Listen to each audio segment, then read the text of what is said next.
Hey guys, no video for our buying a house in Japan playlist. A couple of our patrons have asked if we've managed to save any of the trees at the old farmhouse. So a little bit of an update for you guys. Also, just to filling in the people who might have missed the story to date, these trees here are actually on the neighbour's land, and the house has been sold and going to be developed and probably built some new houses there, most likely, a whole bunch of them. So we asked the new owner if he would keep some of those trees close to the boundary just to give us some privacy, and because there's bird nests in there and happy birds like to live in there, and he basically politely said, no, it's too difficult, sorry, very sorry, but it's too difficult. So then there's actually a 1 metre easement between our land and the land next door. And half of those trees are actually on that easement, and that easement belongs to the house that's off to our left as we look at these trees. So we spoke to the owner of that house, and she loves trees. She's actually planted a lot of trees in her garden, and her house is down that way. And so she has this 1 metre easement from there to our street. That's sort of her back entrance to her house.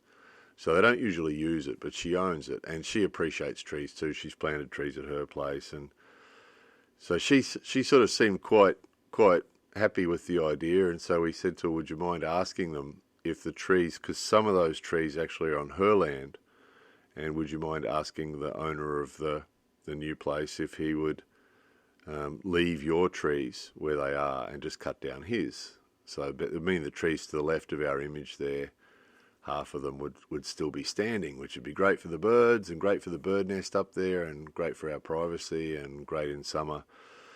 So we asked her, and she said that she'd ask him. She said she would tell him, please keep her trees. Okay, now Japanese people don't always do what they say they're going to do, but we sort of held out a little bit of a hope that she might. So the question was, did she? The answer is no.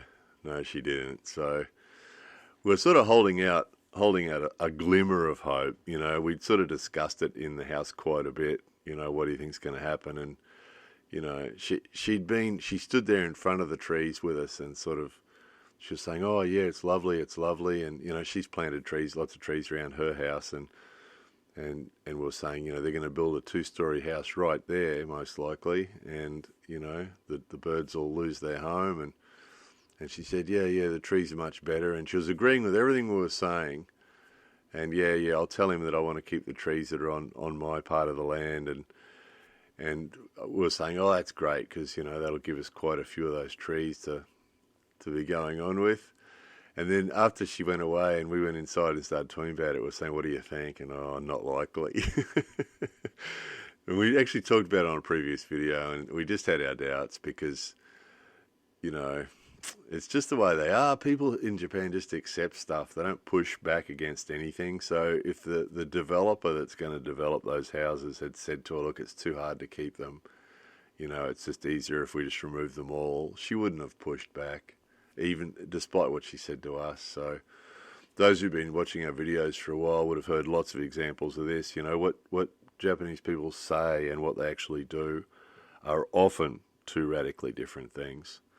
So we sort of knew that, but we sort of held out a little glimmer of hope, you know. And then when these guys first started hacking away at the trees, they seemed to be being a bit careful about it. And we thought, oh, that might be all right. They might be only taking the ones that are on their piece of land. They might be leaving hers. And then this is what this is what they did.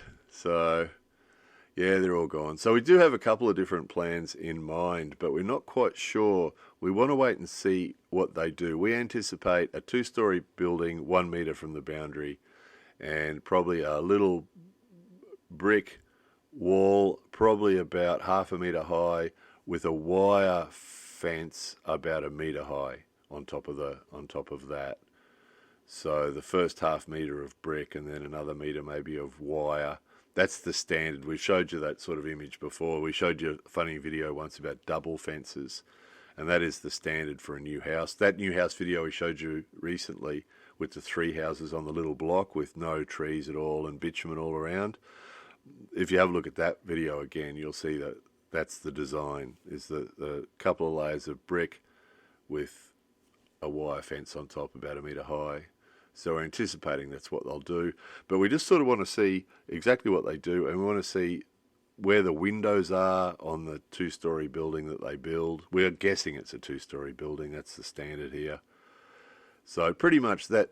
We've showed you a few on the modern Japanese architecture playlist. We've showed you a few modern houses in Japan. They're pretty much all the same. They're a 2-story box built within 1 metre of the boundary with stones all the way around it. So we have no reason to suspect this is going to be anything different. So we're waiting to see exactly where it's positioned and where the windows are. And then we've got a couple of different ideas. Not trees. Trees are just going to take too long over there. We do have, where the boundary is there's actually a little driveway coming in, and we've got another driveway to the right of the image we're looking at now. So we've got 2 little driveways that come in and out, which is really convenient for getting in and out. So we can go out onto our tiny street head first sort of thing, drive straight out. And also when we have visitors coming and going, it's useful for them too, to make it easier for them to get out onto the little street. So we don't really want to lose that little driveway, but we want our privacy back. So we're thinking about different things. But planting trees back there again and waiting for them to grow, you know. We need them to go 2 stories. It's not going to happen, is it? So just not real sure what to do there yet. But whatever we do, we'll show you. So we're anticipating these guys are going to spend another couple of days clearing that until it's a big rectangle. Some of you might remember in a previous video, that's what we anticipated, that they'd get these guys in to clear it until there was nothing left but a big rectangle of dirt. And we're expecting that's what's going to happen. And then these are the demolition guys. So then they'll leave, and then the guys that actually are building the new house will come along and put scaffold, 2 stories of 2-story high scaffold all the way around the site, and with a sort of a wrapping around it to stop the dust and projectiles and things. And then they'll start building the buildings. So we'll show you as it progresses. We'll show you as it goes along. These guys are sort of, it's really sad, of course. We're all sad. Even the little people in the house said that they were sad to see the trees go, because there was a bird nest in one of them, and we get lots of tiny little sweet little birds in there, and a couple of pigeons, local pigeons that live in there, and it was sort of sad, you know, but it has been sort of interesting watching how these guys work. One funny thing is they were used to demolishing buildings, obviously, but wouldn't have a lot of experience with trees, because most of the places these guys would work wouldn't have much in the way of trees. And actually, with that big grippy excavator thing there, with the big grip on the end, they grabbed hold of one of the bigger trees and pulled it back towards the excavator. The excavator started to lean over, so they let go. The operator let go of the tree, and it bounced back really viciously, you know. And it's been funny that that other tree you can see still standing here. They tried to pull that over as well, and they've got a chainsaw. We've heard them using it, but for some reason they thought they'd be able to pull the tree over with the excavator, and of course that's not going to work, is it? So it's been sort of funny. They were very skilled at demolishing the house, but don't have a lot of experience at demolishing trees, apparently. So yeah, we're cool about it. We're all a little bit disappointed, a little bit sad, but not terribly surprised. You know, we sort of knew this was what was going to happen.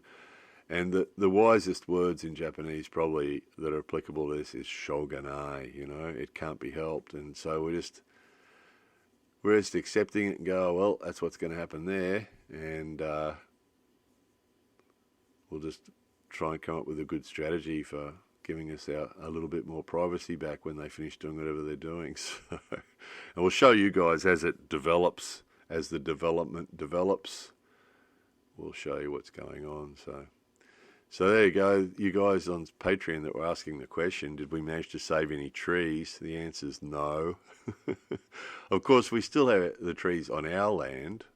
So we've got 880 square metres there, which is sort of five blocks, 5 of their house blocks. So at least we've managed to keep our trees, but just a little bit sad because this is the front of the house.